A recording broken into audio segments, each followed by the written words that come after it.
like, that's the wrong word. Unless I'm wrong. I've never cut into someone's chest or cut into my own chest. So, well, good to know. Yeah, I don't know what kind of blood that would lead to, but a trickle seemed like a low estimate. A small amount. Yeah. Well, she tells them that only one of them is going to be able to take the blood oath to the keeper and be released the next day. The other is going to be skinned as the magic bleeds out of him. We've heard about this before from Shota. But it's also interesting that that we have the blood rage, right? We have the blood warning, and now the blood oath. All the blood. Oh, shit. All the things blood. All the things blood. Next Patreon episode. God, the shit writes itself. Yes. Got it. So that's fun.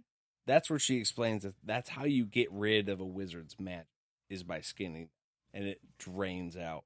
But it doesn't explain yet, like, that's what her whole goal is. It's what the statue's for. Also, I feel like maybe we are glancing over the issue that one of them has to skin their best friend. Like, whatever, that's just a Tuesday night. Okay, well... Before that, though, I found this was interesting because this is one of the only times I can think of in stories either that I've read, watched, or heard of like, magic being, like anatomically attached to a person. Oh, yeah. Like, Harry Potter, you have magic. Like, there's no touching of, like... And, in another book series, Wheel of Time, like, you can get cut off from the magic, but it takes magic to do that. Like, this is the first time I can ever think of where it was like, if something is physically done to you in removing of your skin, you lose magic. You know? And I thought that was really interesting to tie it in, like, hey, it's not just all mystical, magical, wishy-washy stuff. Like, no, if you fucking lose your skin, you lose magic. Well, okay.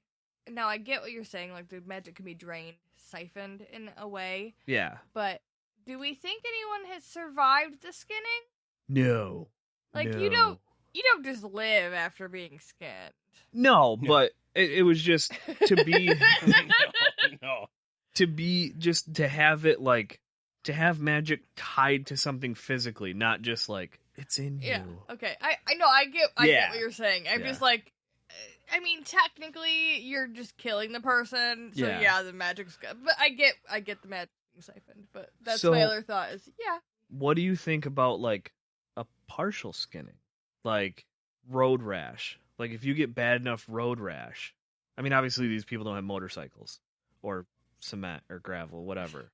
But, like, if you were to get, like, a serious enough scrape, cut, or whatever on your arm, are you now a less powerful wizard because you lost part of your skin? So does the magic seep out, or is it because of this statue that the magic seeps out? Is it because of the skinning, or is it because of the statue that they lose magic? I think it was skinning. I think that's what she said. I was gonna say, I feel like I want to say statue, but Shota was like, I'm gonna skin that bastard, and I felt like that's what she was gonna do too. I feel like the idea is that you're gonna be skinned and your magic is gonna leak out. The statue is the thing that just collects the magic. So, like, it's gonna spill on the floor. I'm gonna bring a magic mop of sorts so I can just okay. gather all that shit. So that's what I was thinking as well. So if you were to accidentally get skinned, or like Richard is in a sword fight and part of his skin gets, like, he gets a cut. I was thinking like a perfect ring right around your arm. Is like, if it goes right around your elbow, like a lot of people have that tattoo. Does that render the tribal. Does that render your left hand useless for magic because everything from there down, or like, obviously there's not enough info for us to really. Yeah, that's why I'm just wondering your opinion. Yeah. Well, like, do you know? I don't even want to bring this up, and I'm gonna clarify this. Please do not look this up. But degloving. Oh. Yeah. Yep. Like, that can happen accidentally. Tiger King. Yeah. I haven't seen Tiger King, but I'm thinking of the scenario in my head, and I'm sure I get where you're going with this. But yeah, animal attack. Starts chomping off your arm, and you're losing skin and all that. Are you a less powerful wizard now? Yeah. I don't think so, because Richard routinely cuts himself with the sword before he gets into a fight for like zero reason. But that's a cut, not that's true. Removing skin. I don't think Jade can handle. Yeah, I feel like this. maybe. Oh my god. Hey, poll number 3 or 4, whatever we're on, put that up, and yeah, all right, we'll move on for Jade's Thank sake. you. I appreciate that because we still have a little bit more to get through of this. Okay. That's true. Yeah, there's more skin play. She doesn't want them to think dying is the easy way out. Because why would you?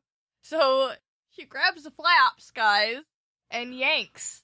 And right before she does that, she says, "I hate when evil people have cool lines because it makes me like them a little bit. You have my permission to scream." Ugh. Right before she does She it. wraps the skin around her. I don't know what you want me to say. It's just as bothersome for me. I don't know. Oh, This is no longer a fun night out. it's what I'm saying. Like when I explained No. to you these books, I was like, "Look, these aren't really for kids." So, because there's some stuff. And this is stuff. I'm a grown ass adult. I like horror movies, right? But I listen to this and I just go, "Oh no, it's too much." I just can't even imagine. Well, yeah, when you told me that, I thought it was you were preempting the sexy time stuff. Like, hey, stuff with Mort Sith gets a little uncomfortable. And I'm like, yeah, whatever. Oh, this kind of uncomfortable. You didn't tell me people were losing skin, Nate. Well, They're good books. They are. I'll agree. after they recover a little, Weber starts insisting they serve the creator, which earns him the chance to decide if he wants to live or die before Neville gets to shoot. And Neville don't like that. He No. does not like people speaking for him. Neville is the opposite of Neville from Harry Potter. We have good Neville and bad Neville. Weber doesn't seem to hesitate at all, and he tells her to let Neville live. He would rather die than serve the Keeper. Ranson immediately jumps on this, and he's like, Yep, you heard him. He's gonna die. I will live. I will live. For being best friends, he's a shitty fucking friend. Yeah, he turned real fucking fast. He's the worst friend. At the same time, I can see where he's coming from because he's like, hey, if he's agreeing to it, then I'm obviously want to stay alive. When we do get a little insight here that Lady SOD has been training Neville to, like, she's giving like her inner monologue, and she's like, I knew it would be you. So like he's been trained, like, hey, this is gonna come up and this is gonna happen, and that's why I trained you the way I did. This is true. This is actually a very interesting thing because she trained Neville, like you said, like personally. Also, though, Weber has been trained his whole life to follow the creator. And also, I guess Ranson has too, to a point. But, yeah, I guess his main person was Lady Sod, who was like, nameless what? That's where you want to go. Well, I think that's where, like, the hypotheticals or the tangents where when she's teaching Neville, they're a little more open-ended, where it's like, yeah, the creator does this for you, and you have to do this for him. Wizards get tempted by the nameless one because they have freedom. It's like, well, that's not bad. What? Okay, I need to remember. Like, what was that about? And then she just moves on. But, like she dropped enough of those little hints where it's like, I know what's going to happen when I ask him who he serves. When it comes down to the choice, Yeah. one of these two is going to make the hard choice and one of them won't. Yeah. Yeah. He was groomed. So he says he's going to give the Keeper his soul. He asks if he has to watch Weber be skinned, and he's told, like, you have to do it. Duh. Silly boy. Well, he's down, though. He doesn't even hesitate. He's like, all right, cool. Give me the knife. Yeah, the only complaint he has is, hey, can you make him be quiet? Like, I feel like he's going to get annoyed. I'll do it. No problems there. But, like, he's going to complain. Like, I don't want to have to listen to that. And her response, hey, cut his fucking tongue out. I don't care. That's not really going to help, though. He's still going to scream. Yeah, still a lot of noise. The noise comes from the vocal cords, not the tongue. Yeah. So I'm like, do some voodoo, make him silent, and then we're fine. That's all.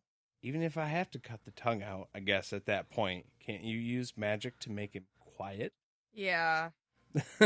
Lady Sod does tell him once the Quillion, that's that statue thing we've been talking about. Is that how you guys say it? Did I say that one right? Quillion. Yeah.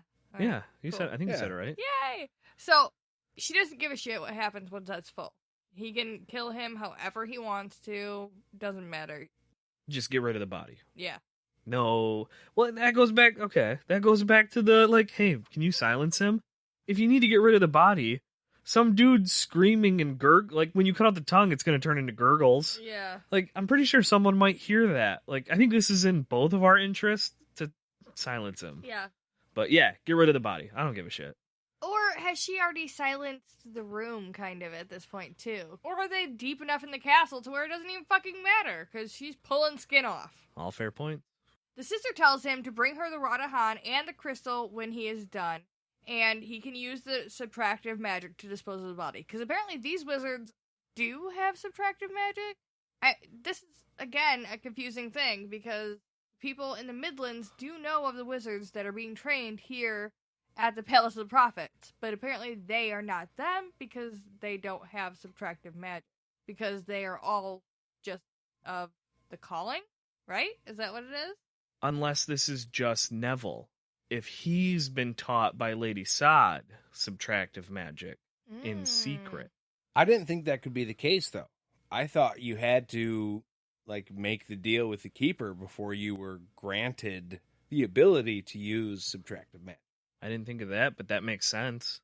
So Like, I didn't even think he had it yet. Why would he let you into some of his power if you haven't made an oath to him? But Kaelin has it. Oh, yeah, that's true. Yeah. I don't know, man. Good fucking question. I got one.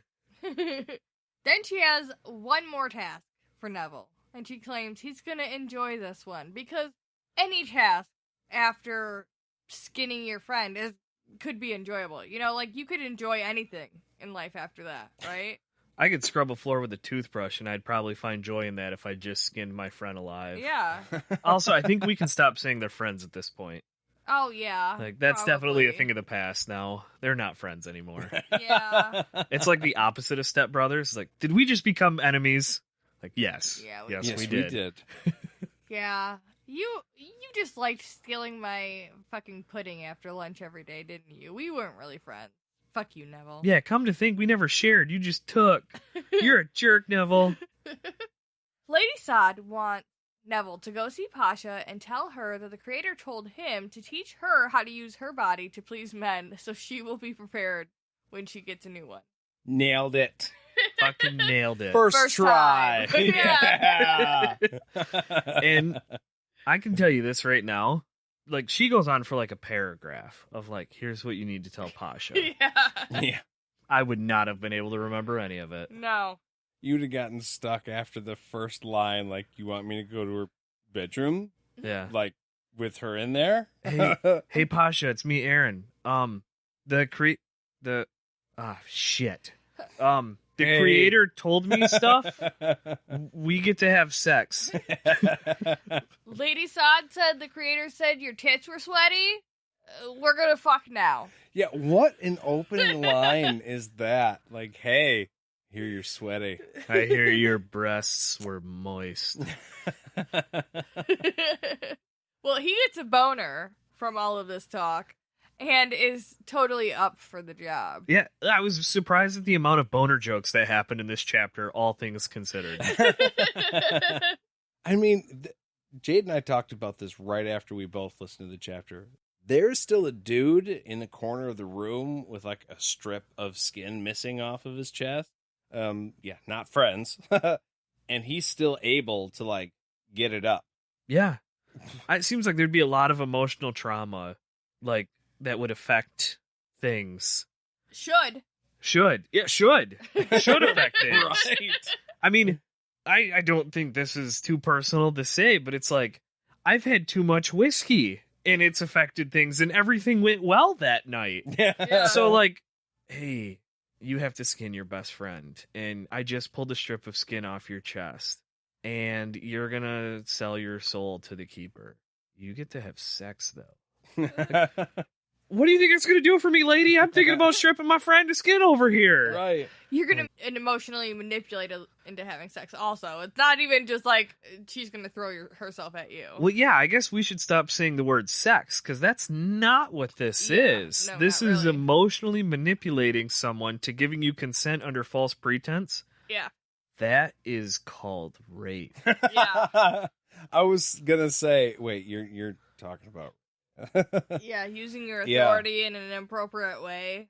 Yeah. Yeah. That's or- totally fucked. knowledge that you have that they don't, like, yeah, it's predatory. For Very sure. predatory. She wouldn't be doing that if he hadn't gone to her and been like, hey,